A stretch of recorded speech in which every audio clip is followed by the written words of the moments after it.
నల్లని మబ్బుల మధ్యకు వెళ్ళి వెన్నెల ముగ్గులు వేసిందెవరో, కన్నుల కౌగిట కలలే కూర్చిందెవరో, రంగులు పొదిగిన వాసంతాన్ని రివ్వున రమ్మని పిలిచిందెవరో, గుప్పెడు గుండెకు చప్పుడు నేర్పిందెవరో, అచ్చ తెలుగు అక్షరాల మాలే అంతులేని ఇంత గొప్ప కేళి హోలీ, లక్ష లక్షణాల పాల వెళ్ళి కొలువు చూడ పిలుపు వచ్చేరారే మీరే, నింగికి నేలకు మధ్యన జరిగే వైభోగాన్ని చూతము రండి, సిరితో శ్రీహరి అడుగులు కూడా వేళ, ఈ కళ్యాణపు వైభోగానికి కొత్తగా పేరేం పెడదామండి, ముల్లోకాలకు కబురే పెట్టండర్రా.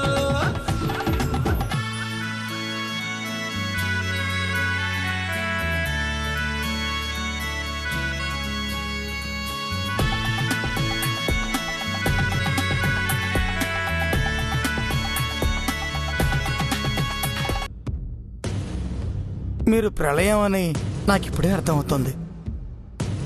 ఈ ప్రళయం విళయం సృష్టించాలి నాగభూషణం. గాయపడిన నా మనసు, దగాపడిన నా జీవితం, ప్రశ్నార్థకంగా మిగిలిన నా భవిష్యత్తు నన్ను సమాధానం అడుగుతున్నాయి. నా శత్రువుల చావుని కోరుతున్నాయి. వాళ్ళ శవాలను లావాలా తగలబెట్టినప్పుడే రగులుతున్న ఈ అగ్నిపర్వతం శాంతించేది.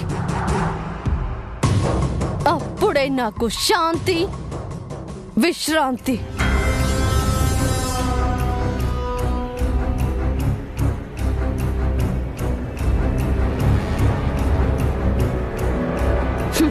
పద వెళ్దాం.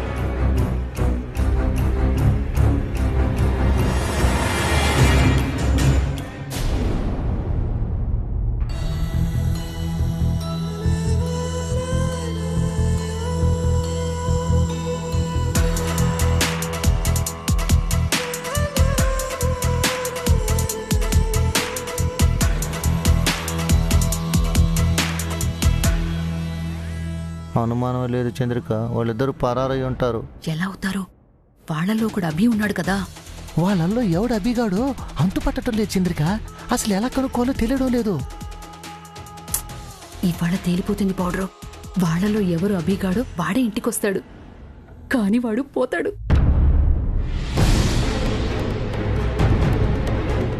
ఇంకా వెయిట్ చేయడం నా వల్ల కాదు జడ్జి, నేను బయలుదేరుతాను. ఇంతసేపు వెయిట్ చేసావు, ఇంకాసేపు చూడమ్మా. టెండర్ కి టైం అవుతుంది జడ్జి. టెండర్ కన్నా నీ ప్రాణం ముఖ్యం దివ్య. నాకేం కాదు నానమ్మా, నాకు తోడుగా చారి అంకుల్ ఉన్నారు కదా. చీమలకి దోమలకి భయపడేవాడు నిన్నేం రక్షిస్తాడమ్మా? వీణ్ణి నమ్ముకుంటే కుక్క తోక పట్టుకొని గోదావరి ఇది పెట్టే. మీరు పెద్ద ఆర్మీ మేజర్లు మరి. దివ్యంకి ఏదైనా ఆపదొస్తే నా ప్రాణం అడ్డేసైనా కాపాడతాను.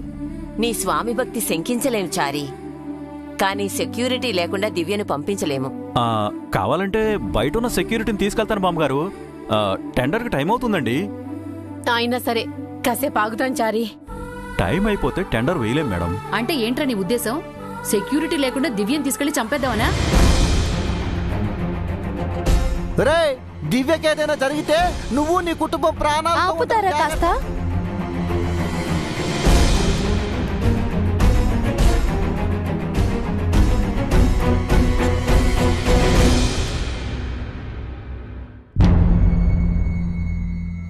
పొద్దునుంచి ఎక్కడికి వెళ్లారు మీరు? ఫోన్ కూడా స్విచ్ ఆఫ్ చేశారు. అది మీరు సెక్యూరిటీ అనుకుంటున్నారా లేక ఇంటికి వారసులు అనుకుంటున్నారా? పని మీద అంత శ్రద్ధ లేనప్పుడు పనెందుకు చేయడం? ఏరా, మేడం కోసం మీరు వెయిట్ చేయాలా, మీకోసం మేడం వెయిట్ చేయాలా? ఏమిటండి మీరేదో పెద్ద వానర్స్ లాగా వాళ్ళని దబాయిస్తున్నారు.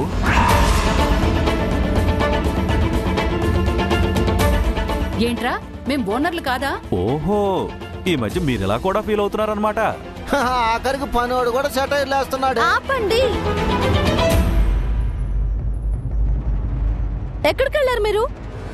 ఈ రోజు నేను టెండర్ కి వెళ్ళాలని తెలీదా మీకు? సెక్యూరిటీ అంటే ఏంటో తెలుసా మీకు? ఎలా ఉండాలో తెలుసా? ఇంత ఇర్రెస్పాన్సిబుల్ గా ఎలా ఉన్నారు? అసలు ఇంతసేపు ఏం చేశారు మీరు? సారీ మ్యామ్, గుడికి వెళ్ళాం. దివ్యకి ఇంపార్టెంట్ పని ఉందని తెలిసి గుళ్ళు గోపురాలు తిరగడం ఏంటయ్యా? మీ పర్సనల్ పనులుంటే తర్వాత చూసుకోవచ్చు కదా. మేము వెళ్ళింది దివ్య మ్యామ్ కోసమే మేడం. నా కోసమా? అవును మ్యామ్, ఈ టెండర్ మీకే రావాలని గుళ్ళో పూజ చేయించొచ్చాం.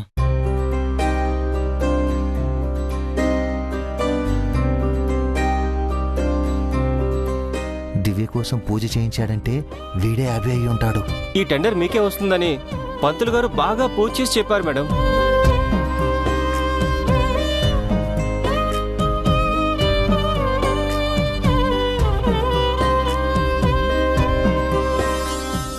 వీడు కూడా పూజ చేయించానంటున్నాడు. వీళ్ళలో ఎవరు అభి? దివ్యకు సెక్యూరిటీతో పాటు తన భవిష్యత్తు గురించి కూడా ఆలోచిస్తున్నారన్నమాట. బావుందయ్యా. మీరు ఇంకెక్కడికో వెళ్లారని కోపడ్డాం. మంచి పని చేశారు. మా అభిబాబుంటే ఏం చేసేవారో మీరు కూడా అదే చేశారు. మీ ఇద్దరూ దివ్యమ్మకు సెక్యూరిటీ కాదు, అభిబాబులంటే అన్నయ్యలు.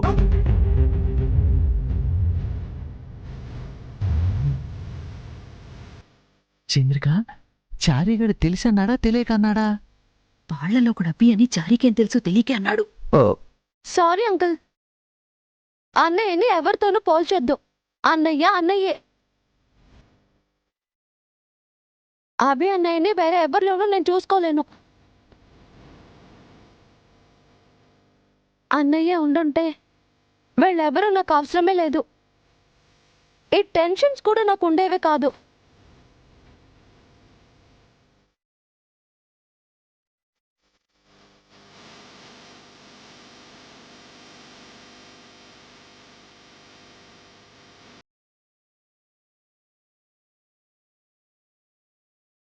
సరే, పదండి వెళ్దాం. Okay madam.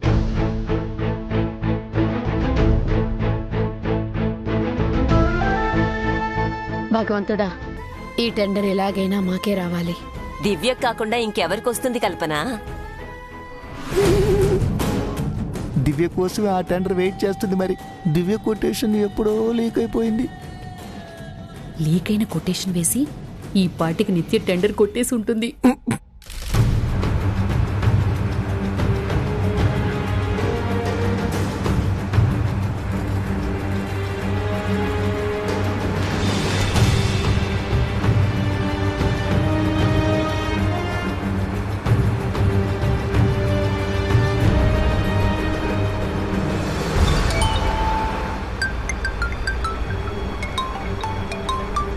Hello, what?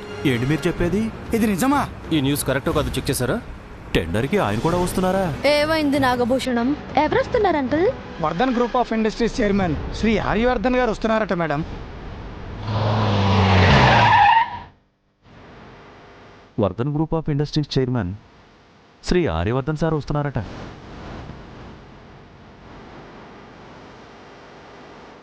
ఆయన వస్తున్నారా? Vardhan group of industries chairman Shri Aryavardhan గారు వస్తున్నారా?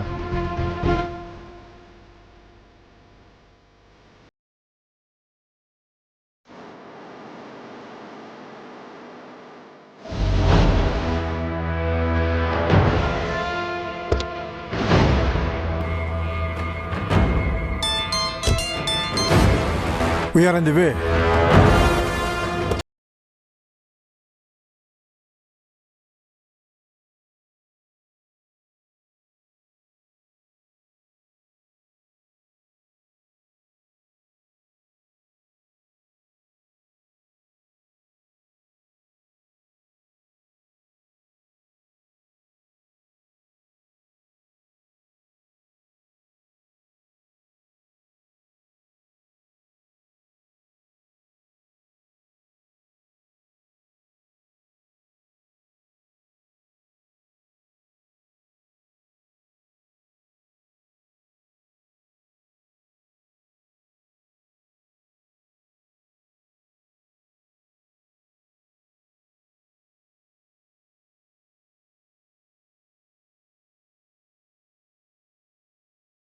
ఉండండి. జీ న్యూస్. ఏం చేద్దాం మేడం? ఏం చేయడం ఏంటి? టెండర్కి ఎంతమంది వచ్చినా ముఖ్యంగా మనకి ముగ్గురుతో పోటీ మేడం.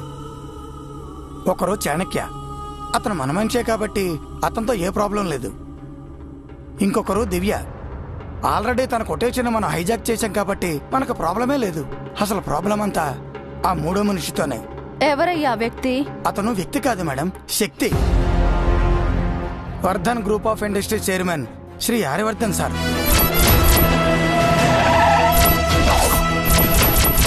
అంత బిల్డప్ ఇచ్చావు, ఏంటో ఆయన స్ట్రెంగ్త్?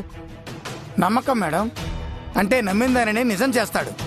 నమ్మిన వాళ్ళ కోసం ప్రాణాలు ఇస్తాడు. నమ్మక ద్రోహం చేస్తే ప్రాణాలు తీస్తాడు.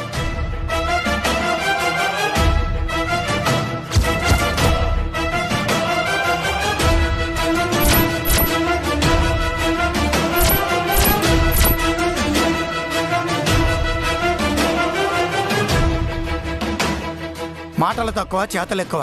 అంచనాలకి అందడు, భయాలకు లొంగడు, పొగడ్తలకు దూరంగా, ప్రమాదాలకు దగ్గరగా ఉంటాడు. అమ్మ మాట వినే కౌసల్యరాముడు, ప్రేమించే మనసుకు సీతారాముడు, పగవాళ్లకు పరశురాముడు. అతన్ని టచ్ చేయడం అంటే కోరి ఎక్స్పైరీ డేట్ తెచ్చుకోవడమే మేడం.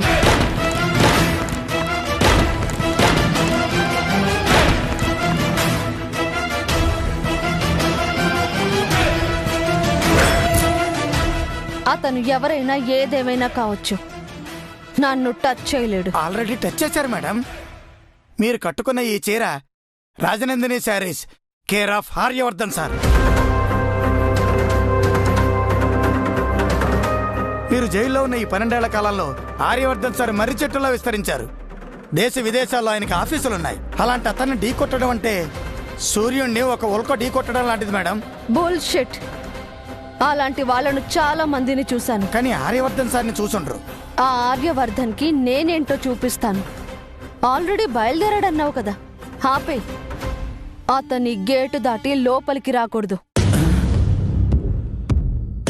మేడం, మీరు ఎవరిని ఆపమంటున్నారో తెలుసా? ఆర్యవర్ధన్ గారిని. అతను ఆర్యవర్ధన్ అయితే ఏంటి? నేను నిత్య శ్రీనివాస్. నేను చెప్తున్నాను, తనని ఆగిపోమని చెప్పు. మనం చెబితే ఆగిపోయే మనిషి కాదు అతను. మాటలతో వినకపోతే మనుషులను పంపించు. ఏం మాట్లాడుతున్నారు మేడం? ఆర్యవర్ధన్ సార్ కూడా ఎవరుంటారో తెలుసా మీకు? ఎంతమంది బాడీగార్డ్స్ ఉంటారేంటి? ఒక్కరే మేడం.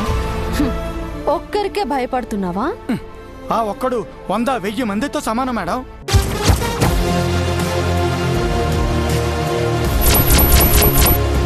అతడే ఆర్య సార్ సైన్యం. అతను పక్కన ఉండగా ఆర్య సార్ నీడను కూడా టచ్ చేయలేం. అతడు ఆర్య సార్ ఆరో ప్రాణం, కుడి భుజం, దళపతి, జెండే, కేశవ్ జెండే.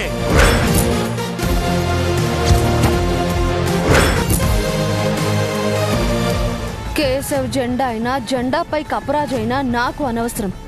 నువ్వేం చేస్తావో నాకు తెలీదు. ఆర్యవర్ధన్ ఇక్కడికి రాకూడదు, టెండర్ వేయకూడదు. That's it. Madam madam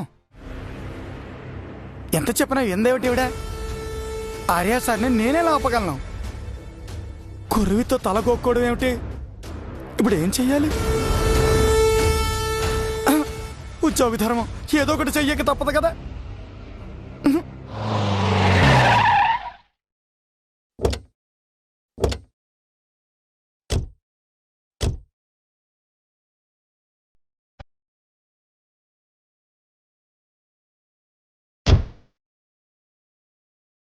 Aryavardhan sir గురించి నువ్వు విన్నావా దివ్యమ్మా? వికీపీడియాలో ఆయన హిస్టరీని చదివాను అంకుల్. ఆయన పోటీకి వస్తున్నారంటే మనకి ఈ టెండర్ దక్కదమ్మా.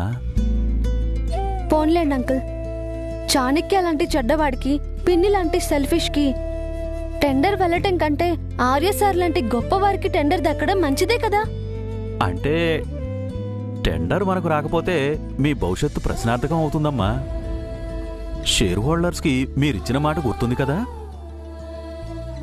రేపు టెండర్ మనకి వస్తే నేను ఈ కంపెనీకి చైర్మన్ని. రాకపోతే మీరు ఏం చెప్పినా చేస్తాను. గుర్తుంది అంకుల్. మరి టెండర్ రాకపోతే ఎలాగమ్మా? పోటీ ఇంకా జరగలేదు కదా అంకుల్. ఆర్య సార్ పోటీకి వస్తున్నారు కదమ్మా. రానివ్వండి. మనకొకరిపై ఎంత భక్తి, గౌరవం ఉన్నా వ్యాపారంలో ఆ వ్యక్తి మన ప్రత్యర్థి అయినప్పుడు తనతో పోటీ పడి తీరాల్సిందే, గెలుపు కోసం ఆ క్షణం వరకు ప్రయత్నం చేయాల్సిందే అని నాన్న డైరీలో రాసుకున్నారు. అలాగే నేను ఆర్య సార్తో పోటీ పడతాను. శత్రువు మంచివారైనా చెడ్డవారైనా ప్రేమించాలని మా అమ్మ నిరూపించింది. ప్రేమించిన చోట గెలుపు తప్ప ఓటమి ఉండదు అని తన జీవితం చెప్పింది. ఈ పోటీలో మా అమ్మ నన్నలే నాకు స్ఫూర్తి. ఇక గెలుపు ఓటములంటారా, అవి దైవాధీనం. ఆర్యాసారికి గెలుపు తప్ప ఓటమి లేదమ్మా. ఆయన ఏది పట్టుకున్నా సక్సెస్ అయ్యారు. ముట్టుకున్నదల్లా బంగారం అయింది. పర్వాలేదు అంకుల్. అలాంటి ఆయనపై గెలిస్తే హిస్టరీ అవుతుంది, ఓడిపోతే లెసన్ అవుతుంది. నేను రెండింటికి సిద్ధంగానే ఉన్నాను. తప్పకుండా దేవుడు నిన్ను కాపాడతాడమ్మా. నువ్వు తలపడుతుంది ఒక ఎవరెస్ట్ శిఖరంతో. నీతో పోటీకొస్తుంది మీ పిన్ని రూపంలో స్వార్థం, చాణిక్య రూపంలో చెడ్డతనం. కాని నీ వైపు మంచుంది. గట్టిగా అనుకోమ్మా. నీ సంకల్పం గట్టిదైతే గెలుపు నీ సొంతమవుతుంది. ఎవరికి తెలుసు, అందనంత ఎత్తులో ఉన్న ఎవరెస్టు నీకు అందొచ్చేమో. అందినా అందకపోయినా ఆయన్ని నేను చూడాలంకుల్. నడిచే లైబ్రరీ లాంటి ఆర్య సార్ని కలవాలి, ఆయనతో పోటీ పడాలి. ఓ మంచి జ్ఞాపకంగా మిగిలిపోవాలి. అదే చాలు. నీ మాటలు వింటుంటే కురుక్షేత్రం గుర్తుకొస్తుందమ్మా. కృష్ణుడితో సైన్యమిస్తే చాలు అని దుర్యోధనుడన్నాడు. నువ్వు నా పక్కనుంటే చాలు అని అర్జునుడన్నాడు. చాణక్యను తన వైపు తిప్పుకుంటే గెలుపు ఖాయమని మీ పిన్ననుకుంటోంది. కృష్ణుడిలా వస్తున్న ఆర్యాసార్ను చూస్తే చాలని నువ్వంటున్నావు. సైన్యాన్ని నమ్ముకున్న దుర్యోధనుడు నాశనమయ్యాడు. కృష్ణుడు నడిపించిన అర్జునుడు రాజయ్యాడు. చరిత్ర పునరావృతం అవుతుందేమో చూద్దాం.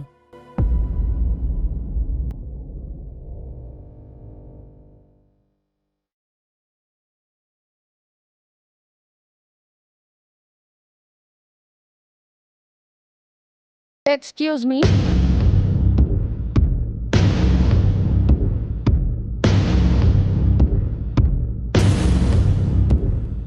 రావే నా అక్క కూతురా.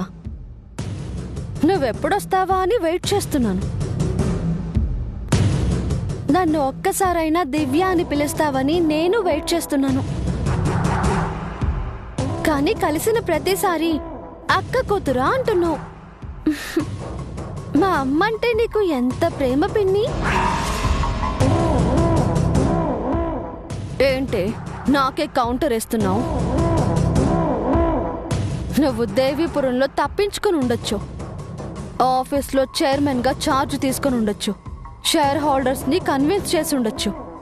కానీ ఈ టెండర్ మాత్రం గెలవలేవు.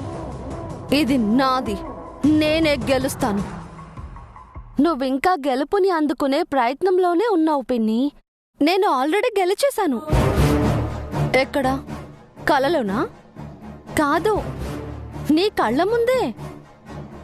నా కోసం నువ్వెదురు చూస్తున్నావు అంటే నేను గెలిచినట్టే పిన్ని. నీకోసం ఎదురు చూడ్డం కాదే నీ చావు. గతం మర్చిపోయిన నీ అమ్మ చిన్నప్పుడు నీకు నా గురించి చెప్పే బదులు చందమామ కథలు చెప్పుంటుంది. అందుకే నీకు నా గురించి తెలిసినట్టు లేదు. నీ గురించి ఎందుకు తెలియదు పిన్ని? మా అమ్మ కడుపులో నేనున్నప్పుడే నీ అరాచకాలు విన్నాను. గాడ్, అభిమన్యుడు కూడా అమ్మ కడుపులో ఉన్నప్పుడు పద్మవ్యూహం గురించి సగమే విని యుద్ధంలో చచ్చిపోయాడు. నీకు ఆగతే పట్టబోతుంది. ఈ యుద్ధంలో నువ్వు చావబోతున్నావు. యుద్ధం నాకు కొత్త కాదు పిన్ని. యుద్ధంలో నేను చావను.